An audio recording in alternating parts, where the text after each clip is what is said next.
جن لوگوں نے اپنی ماؤں کو چھوڑا آج دنیا میں ذلیل و رسوا ہو گئے۔ حضرت عمر بیان کرتے ہیں، کہتے ہیں کہ ہوا کیا کہ مجھے کسی بندے نے بتایا کہ حضرت عمر اور حضرت علی کعبے کا طواف کر رہے تھے۔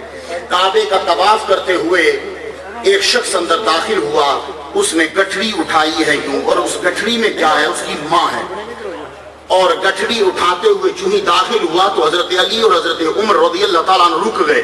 رکے تو وہ کعبے کا طواف شروع کرنے لگا۔ تو ذرا جملہ سنیے، کعبے کا طواف کرتے ہوئے کہنے لگا، اے میری ماں، میں تیری ایسی سواری ہوں جو کبھی بھٹکتی نہیں، اور اے میری ماں، میں ایسا جانور ہوں جو کبھی ڈرتا نہیں ہوں، اور اے اللہ، میری ماں نے جو مجھے اپنے پیٹ میں رکھا وہ اس سے زیادہ ہے، جو میری ماں نے مجھے دودھ پلایا وہ اس سے زیادہ ہے، اور اے اللہ میری اس خدمت کو اپنی بارگاہ میں قبول کر لے۔ یہ جملے جب وہ بول رہا تو حضرت علی نے حضرت عمر کو بلا لیا، کہنے لگے اے عمر رضی امیر المومنین تشریف لائیے، اس بندے کے ساتھ ساتھ طواف کرو، اعلیٰ کیفیت کی وجہ سے جو اس پہ رحمت نازل ہو رہی ہے اللہ تعالیٰ وہ رحمت ہمارے اوپر بھی نازل کر دے۔ ماں کو اٹھا کے، لیکن یہ مت سمجھنا کہ جس کسی نے ماں کو حج کروایا تو ماں کی خدمت ادا کر دی، جو ماں کو لے کے گیا شاید ماں کا حق ادا کر دیا۔ حسن بصری کے سامنے کسی نے کہا تھا کہ میں اپنی ماں کو وہاں دور سے لے کر آتا ہوں، اپنے کندھوں پہ اٹھا کے لاتا ہوں، اور اتنی گرمی میں آتا ہوں کہ میرے پاؤں جو ہیں وہ جل جاتے ہیں۔ میں نے 7 مرتبہ اپنی ماں کو پیدل حج کروایا اپنے کندھوں پہ اٹھا کر، مجھے بتاؤ کیا میں نے اپنی ماں کا حق ادا کر دیا؟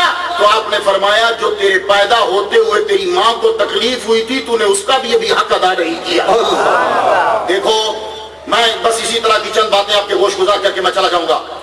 ماں جو ہے وہ ہمارے لیے رحمت کا منبع، اور اس سے جو غیر مرئی شعائیں نکلتی ہیں، امریکہ میں ریسرچ ہوئی ہے، ڈاکٹر نکلسن کی ہے، جو ماں اور باپ بوڑھے ہوتے ہیں ان کی باڈی سے ویوز نکلتی ہیں، ریز، اور ویسے تو آپ سب لوگوں سے باڈی سے ریز نکل رہی ہیں، سادات کرام سے بھی، تسلیم صاحب سے، خاور صاحب سے، آپ سے، حضرت صاحب سے، لیکن اسے اورا بولتے ہیں۔ اورا is an invisible magnetic radiation from the human body which can attract or repels۔ ہر چیز ریز چھوڑتی ہے، میری باڈی سے بھی ریز نکل رہی ہے ہر ایک سے، لیکن جب ماں بوڑھی ہو جاتی ہے وہ جتنی بوڑھی ہوتی جاتی ہے اس سے نکلنے والی شعائیں اتنی پاورفل ہوتی جاتی ہیں۔ ماں گجرات میں ہو، بیٹا اٹلی میں بیٹھا ہو، بیٹے کو تکلیف ہو جائے، ماں کو گجرات میں پتہ چل جائے، اور اس کی دعائیں جو ہیں وہ تمہارے گرد میں ایسا حصار بنا دے گی کہ تمہیں کوئی شاید تکلیف نہیں دے سکتی۔ مائیں جن کی ہے ان کے پاؤں چومو، مائیں جن کی ہے ان کی قدر کرو، اور جن کی ماں اور ماں کی خدمت گناہوں کا کفارہ۔ بڑا کوئی گناہ گار ہے قسم، اس نے ہر گندا گناہ کیا ہے، میں حضور کی حدیث کی روشنی میں کہتا ہوں جا ماں کے قدموں میں سر جھکا دے، خدا اس کے صدقے سے تیرے گناہ معاف کر دے گا۔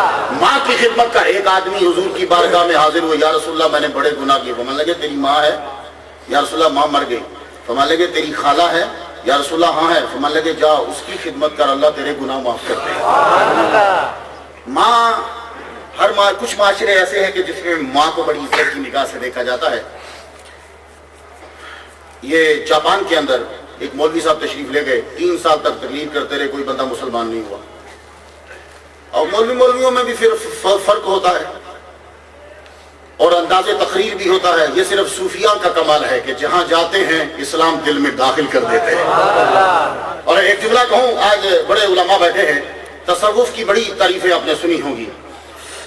صوفیاء میں اور مولوی میں فرق کیا ہوتا ہے؟ صوفی جہاں جاتا ہے کتاب نہیں پڑھتا، وہ کتاب والے سے پوچھ کے پھر پڑھتا ہے۔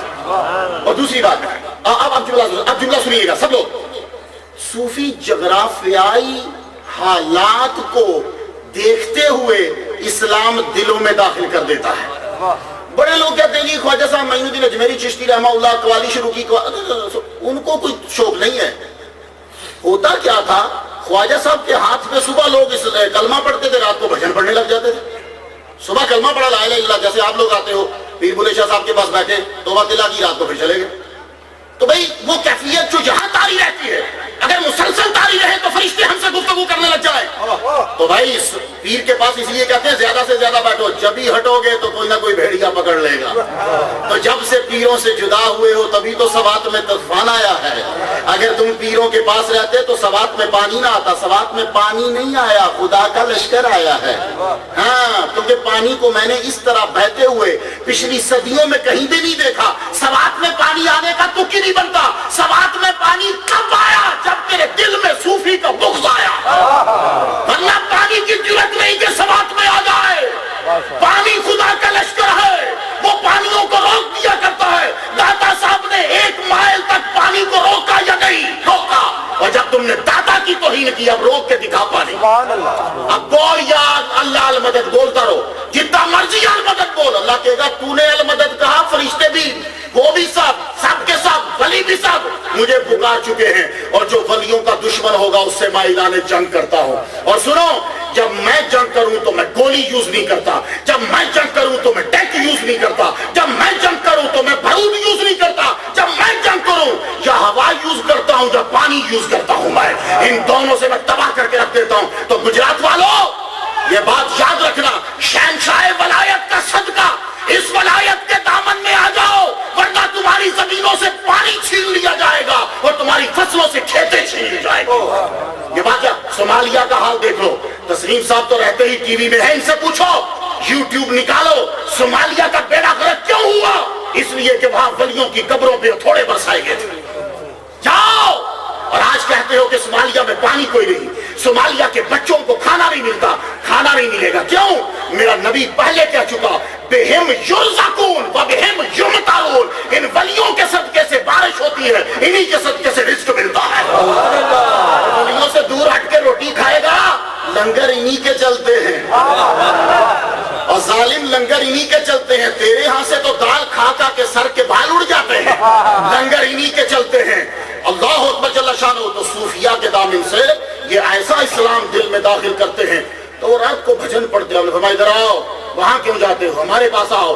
ان کو پھر یوں لگایا اس طرف اور ایسا اسلام داخل کیا, اسلام نہیں نکلا. تو مولوی جب جاتے ہیں تو وہ کسی اور طرح تب, لیکن جاپان میں 3 سال تک, علی آبی بیان کرتا ہے, لبنان میں کانفرنس ہوئی, علی آبی جاپانی ہے, کہنے لگا مولوی صاحب 3 سال تک تقریر کرتے رہے, کوئی بندہ مسلمان نہیں ہوا.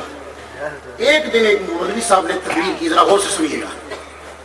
تقریر میں ایک حدیث بیان کی, کہنے لگے حضور صلی اللہ علیہ وسلم سے کسی شخص نے پوچھا, یا رسول اللہ مجھ پہ سب سے زیادہ حق کس کا ہے؟ فرمایا تیری ماں کا. عرض کی یا رسول اللہ پھر کس کا؟ فرمایا تیری ماں کا. عرض کی یا رسول اللہ پھر کس کا؟ فرمایا تیری ماں کا. یا رسول اللہ پھر کس کا؟ فرمایا تیرے باپ کا. اس حدیث کو سن کے علی آبی کہتا ہے 15 جاپانیوں نے اسی وقت اسلام قبول کر لیا. میرے نبی نے ماں کا اتنا احترام بیان کیا ہے کہ آپ لوگ اندازہ نہیں کر سکتے. حضرت شیخ سلیم رحمہ اللہ شافیوں کے بہت بڑے محدث گزرے, 10 سال عمر ہو گئی, سورۃ فاتحہ یاد نہیں ہوئی. شافی مذہب کے بہت بڑے محدث ہیں, 10 سال تک ان کو سورۃ فاتحہ یاد نہیں ہوئی. تو ایک دن استاد سے کہنے لگے, استاد جی مجھے سورۃ فاتحہ یاد نہیں ہوتی. کہنے لگا تیری امی زندہ ہے؟ استادوں نے کہا کہاں؟ کہا جا آج ماں سے کہنا, ماں میں سامنے بیٹھتا ہوں, تو دعا کر مجھے فاتحہ یاد ہو جائے. تو شافیوں کا امام کہتا ہے میں ماں کے قدموں میں بیٹھ کے رویا, ماں دعا کر مجھے فاتحہ یاد ہو جائے. میری ماں نے ہاتھ اٹھائے اور میں پھر جب دوبارہ پڑھنے آیا تو ایک ہی بار پڑھی, خدا نے فاتحہ یاد کرا دی. شافی مذہب کا سب سے بڑا محدث بنا. ماں کے ادب کرو, جب تک ادب قوم کرتی ہے ماں کی, وہ قوم بڑی ترقی پہ جاتی ہے.